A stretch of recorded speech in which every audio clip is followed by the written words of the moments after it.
I misplaced the garbage can once, and the next day there was a police car at my door. Yes, she called the police because a bag of garbage was in the wrong place. Only things turned against her in an unexpected way. If there was one thing I didn't expect when I moved to an organized neighborhood, it was that the war would start over a garbage bag. That's right, a garbage bag. It wasn't a robbery, it wasn't vandalism, it was trash. The neighborhood had an HOA, that famous association that was supposed to exist to keep things running smoothly, but which in practice only served to empower people who had nothing else to do with their lives. And at the top of this empire of useless regulations was her, Barbara Winters, the president of the HOA, the supreme guardian of the order of the dump. It all started on a quiet morning. I, Alex Martinez, put out my trash like any civilized human being. But apparently I committed a heinous crime without realizing it, because instead of putting it in the black garbage can, I put it in the blue one. 5 minutes later, I heard firm footsteps on the sidewalk. When I looked out of the window, there was Barbara, her arms crossed, her face unfriendly, staring at my trash as if it were a time bomb about to explode and destroy world peace. I thought, oh, she must just be weirded out, but no, she was analyzing the crime scene. Suddenly, the lid of the blue garbage can was lifted, the garbage bag was nudged, and then, as if she were facing the biggest scandal in the neighborhood, she took pictures. Yes, photos of my garbage. I stood still, trying to understand what was going on. Perhaps it was a temporary outbreak, some kind of waste fetish? But no, the worst was yet to come. The next day, when I checked my mail, there was a fine from the HOA. The reason, improper waste disposal. And the amount? $75. $75 for one bag of garbage? I thought it was a joke, a prank perhaps, a social test to see how far people will accept abuse without question. But no, Barbara was 100% serious about it. And of course, since I'm a rational person, I did what anyone would do in this situation. I threw the fine in the bin, in the right garbage can this time, just in case. But the problem was that Barbara wasn't going to let it go, because in her mind it wasn't just a mistake, it was a personal affront. And people like her don't forgive affronts. Just as I was contemplating my next move, I heard a knock at my side door. It was Mike Reynolds, the retired Marine who lived across the street. Mike was in his 60s, with a military straight posture and a no-nonsense attitude that had earned him respect throughout the neighborhood, and a wide berth from Barbara. "Got a visit from the trash police yet?" he asked, a knowing smirk on his weathered face. I showed him the fine and he let out a low whistle. Barbara's really outdone herself this time. $75 for using the wrong bin? Last month she tried to fine me for flying my Marine Corps flag too high. Told her she could take it up with the federal government if she had a problem with it. Mike leaned closer, lowering his voice. "Look, between you and me, Barbara's been pulling this stuff for years. Most people just pay to avoid the hassle. But some of us think it's time someone stood up to her." His words gave me a confidence boost. I wasn't alone in this absurd battle. If I thought the fine was going to be the high point of the insanity, I was very wrong. Barbara hadn't finished with me yet. The next day, while I was trying to get on with my life as normal, I heard a dry knock on the door, the kind that tells you that the person on the other side didn't come in peace. When I opened it, there stood Barbara, holding a copy of the fine as if it were an arrest warrant, and with the expression of someone who was about to give a speech at the Hague Tribunal on War Crimes. She took a deep breath, straightened up like a CEO about to sack someone, and fired. "Did you get your notice?" "Oh yes, I did. I've even made good use of it. I just didn't tell her that I threw it in the trash where it belonged, but as I'm a polite person, or at least I try to be, I just let out a dry laugh." She expected me to complete the sentence with something like, "I've already paid," or "I'm sorry for committing this atrocity against humanity," but all she found was my bored look. Her expression contorted in indignation. "So why hasn't the payment been made yet?" And that's when it hit me. She was following me, monitoring my payment as if it were an overdue bank bill. I took a deep breath and let out the most sincere of questions. "You're charging me for a bag of garbage? Really?" Her eyes went wide, as if I had committed sacrilege, just by doubting the seriousness of that absurdity. I wasn't going to spend $75 to support the ego of a woman who clearly had no real problems in life. So I did what anyone would do. I'm not paying. Her face turned red, her eyes flashed with anger. It felt like I had slapped the HOA bylaws on the head and spit on the sacred rules of the neighborhood. She took a deep breath, gave me a, "You don't know who you're dealing with, look," and stomped away. But I did.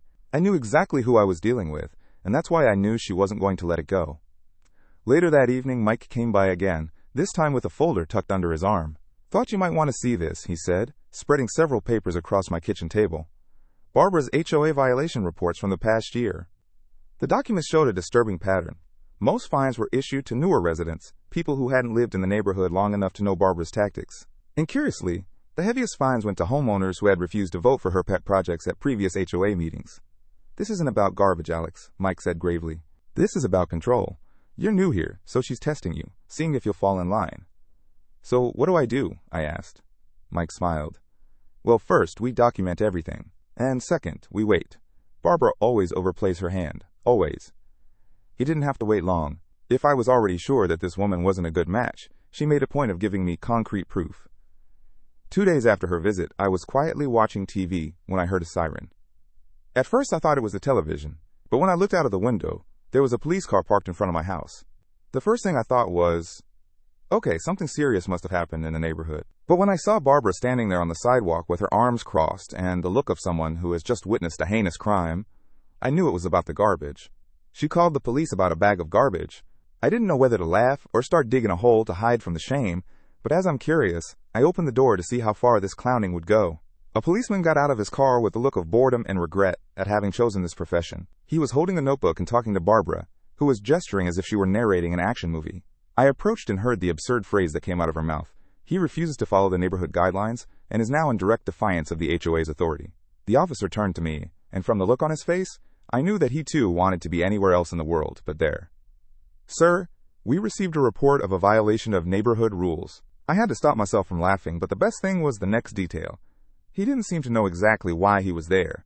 All he knew was that he had been called to a serious non-compliance situation. So I asked, "What's the charge?" Barbara gave me a deadly look, as if I had dared to question the sacred laws of the neighborhood association, but the policeman just sighed and looked down at his notebook. From the look on the policeman's face, he was already deeply regretting having shown up there, but his sense of professionalism kept him going. "Are you aware of the HOA rules?" I couldn't believe I was having this conversation with the police over a garbage bag. I let out a long sigh and kept myself from exploding with sarcasm. Look, if I'd known it was a federal crime to throw garbage in the blue garbage can, I would have hired a lawyer before I moved here. The policeman closed his eyes for a second, probably trying not to laugh. Then he turned to Barbara. "Ma'am, this is a civil matter. The police cannot intervene in HOA administrative matters." Ah, the sweet taste of victory. She turned pale and opened her mouth to retort, but realized that even the police didn't want to hear anymore. So after muttering something about lack of respect for the rules, she turned her back and went into her house. What about me? I closed my door, went to the fridge and got a beer, because, honestly, I deserved a prize after that. But one thing was certain. She still hadn't accepted defeat. Just then, my phone buzzed with a text from Mike. Saw the police car. Barbara playing hardball already. Meet me at the corner pub in 30. We need to talk strategy. At the pub, I found not just Mike, but a small group of neighbors. Jennifer from 2 doors down, the Patels from the cul-de-sac, and old Mrs. Abernathy, who'd lived in the neighborhood longer than anyone. All of them had their own Barbara stories. "She fined me for having a bird feeder," Mrs. Abernathy said, her voice trembling with indignation. "Said it was an unauthorized landscape feature. She tried to force me to take down my Diwali lights," Mr. Patel added. "Called them excessive holiday decorations, even though they were no different than Christmas lights." Each story was more ridiculous than the last, but what struck me most was the fact that these people, who'd lived with Barbara's tyranny for years, had never properly organized against her. "Why doesn't someone run against her in the next HOA election?" I asked. The table went quiet. Jennifer looked down at her drink. "People have tried, but Barbara always finds a way to disqualify the candidates or manipulate the vote. Plus, she's friends with half the board. Not to mention," Mike added grimly, "the last guy who seriously challenged her found his car key the next day. No proof it was her, of course. So what's the plan?" I asked. Mike leaned forward. "We need to catch her breaking her own rules. The HOA bylaws allow for emergency removal of board members who violate the very standards they're supposed to uphold. But we need evidence. Solid evidence." Little did we know, Barbara was about to hand it to us on a silver platter. After the embarrassment with the police, I swore this woman would settle down. Any normal person would have accepted defeat and moved on, but she wasn't normal. Over the next few days, I noticed that something was different in the neighborhood. First, an official email from the HOA was sent to all residents with the title, "The Importance of Following the Rules." And guess what example was used? "Recent cases of non-compliance with garbage guidelines have caused unnecessary inconvenience. The HOA will not tolerate behavior that violates community order." Oh right, now throwing the garbage in the wrong color was tantamount to a coup d'etat. I ignored it because, frankly, this fight had already given me enough headaches. But Barbara wasn't going to give up that easily. The following week, when I went to leave the house, I noticed something strange in my garbage can. It was empty. That's right, someone took all my garbage bags and simply made them disappear. The whole neighborhood was full, except mine. I took a deep breath, already feeling the anger rising. I took a quick walk around the block, and it wasn't long before I found my garbage dumped in the public trash can in the neighborhood park. Now I had 2 options. Ignore it and let this crazy woman live in her own delirium of power, or do something better. That's when I had the big idea. I went home, took out my cell phone, and recorded a video of my empty trash can. Then I went to the park and filmed my trash inside. The finishing touch? A very dramatic narration. Ladies and gentlemen, I present to you the most heinous crime in the history of this neighborhood, the mysterious disappearance of my trash. I posted the video on the HOA group, and that was that. The chaos began. Some neighbors laughed, others finally realized that Barbara was going too far. Some even commented, "This is way out of line. Who touches other people's garbage?" The Queen of Absolute Order didn't like the fuss at all, and of course, she wasn't going to leave it at that, because she always needed to have the last word. What I didn't expect was the neighborhood to split into factions. While many were fed up with Barbara, she had her defenders too. Mostly older residents who believed in strict rule enforcement and keeping property values high. They flooded the comments section with statements like, "Rules exist for a reason," and, "If you don't like it, move somewhere without an HOA." The tension was building, and I knew Barbara would retaliate. But what happened next took everyone by surprise. The next day, I came home to find a construction crew in my front yard, digging up my newly planted flower bed. "What the hell are you doing?" I demanded. The foreman looked confused. "HOA emergency maintenance. We've got approval to fix a water line issue." "What water line issue? This is my private property." He showed me a work order, signed by Barbara, authorizing emergency excavation to address water drainage problems affecting community property. I immediately called Mike, who came running over with his phone already recording. "This is harassment, plain and simple," he said, confronting the workers. "There's no water issue here." By this time, a small crowd had gathered.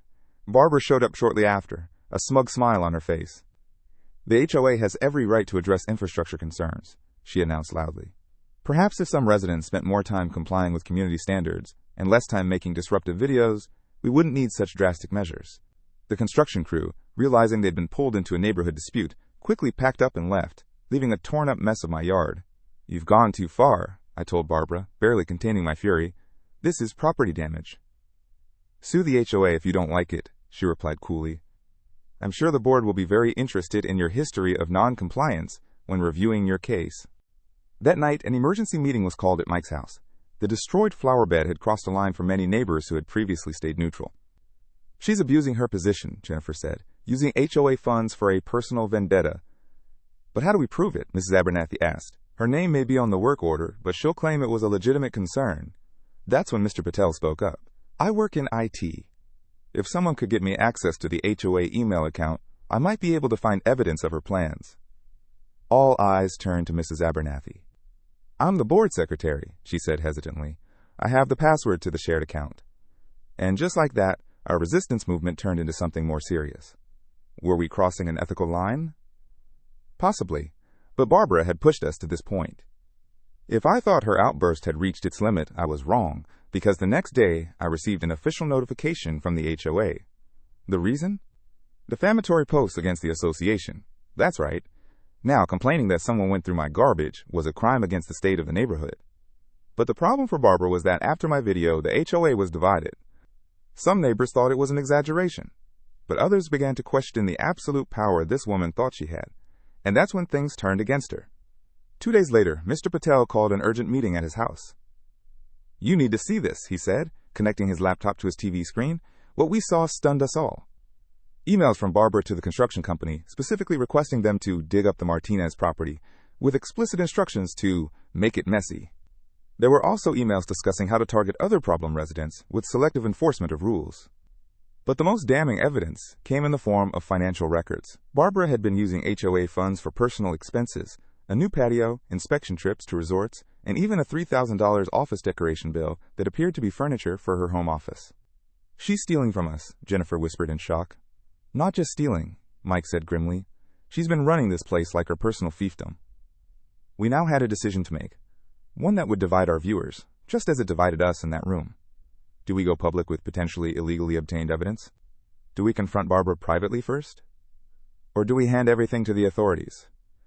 The debate was heated. Mrs. Abernathy, despite her dislike for Barbara, was concerned about the legality of our actions. "We can't just hack into accounts and steal emails," she argued. "We didn't hack anything," Mr. Patel countered. "We used a legitimate login provided by a board member." Jennifer was worried about neighborhood unity. This could tear us apart for years. But Mike was firm. "She crossed the line when she vandalized Alex's property. This stops now." In the end, We reached a compromise. We would call an emergency HOA meeting to address financial irregularities, without revealing how we obtained the information. If Barbara refused to step down, we would go public with everything. Someone, I don't know who, but a real angel, decided to investigate the HOA president's background even further, and guess what? She'd done it before. She fined a neighbor for leaving a car parked too long when it belonged to his son who was serving in the army. She tried to force an elderly woman to change her mailbox because it didn't fit in with the aesthetics of the neighborhood. She charged a neighborhood improvement fee without telling anyone where the money went. And after years of abuse, patience ran out. An emergency HOA meeting was called to discuss the president's conduct, and on the appointed day, the entire neighborhood showed up. The community center was packed, with neighbors standing along the walls. The tension was so thick you could cut it with a knife. Barbara arrived with her usual confidence, flanked by her few loyal supporters. She seemed shocked by the turnout, but maintained her composure. Mike had been chosen to present our case. With calm precision, he outlined the pattern of selective enforcement, the misuse of HOA funds, and the personal vendettas Barbara had pursued over the years. And most recently, he said, his voice resonating through the room, she authorized construction work to deliberately damage a resident's property as retaliation for questioning her authority. Gasps filled the room. Barbara shot to her feet. That's a lie. It was necessary maintenance. Is that so? Mike asked, nodding to Mr. Patel, who projected an email onto the wall. Barbara's explicit instructions to make it messy. The room erupted. Barbara's face drained of color as she realized she'd been caught, but she wasn't going down without a fight. How did you get that email? She demanded. That's private HOA correspondence. This is illegal. Her supporters rallied around this point, shouting about privacy violations and improper access. For a moment, it seemed like she might turn the tide. That's when Mrs. Abernathy, the quiet 78-year-old who had watched Barbara's reign for years, slowly rose to her feet. The room fell silent. As board secretary, she said, her voice thin but unwavering, I have full access to all HOA communications, and I am officially stating for the record that I provided these emails because I believe a crime has been committed against our community. Barbara tried to defend herself, threw in the old excuse that she was just doing her job, and that the rules are there for a reason, but no one wanted to hear any more. At the end of the meeting, a vote was taken to remove her from the chair. The result? A near unanimous vote. Only Barbara and her husband voted against it. She was officially expelled from the HOA. The aftermath was complicated. Some residents felt we had gone too far in our methods. Others believed we hadn't gone far enough and wanted to pursue criminal charges for the financial misappropriation. The neighborhood was healing, but the scars would remain for some time. And what about me? Oh, I made sure to enjoy the moment. The next day I threw my garbage in the blue garbage can again, just to get a taste of victory. And for the first time in a long time, I woke up knowing that the neighborhood was finally free of the dumpster dictatorship. Mike stopped by that evening with a six-pack. To freedom, he toasted, clinking his bottle against mine. To standing your ground, I replied. We sat on my porch, watching the sunset over a neighborhood forever changed by a single bag of garbage in the wrong bin. Was it worth all the drama? The destroyed flower bed? The neighborhood division? I'd like to think so. Sometimes it takes a small act of rebellion to expose a greater injustice. Have you ever had to deal with one of these in your life? The kind of person who thinks they run the world? Let me know in the comments. And if you like this video, don't forget to subscribe to the channel and like it for more unbelievable stories like this one.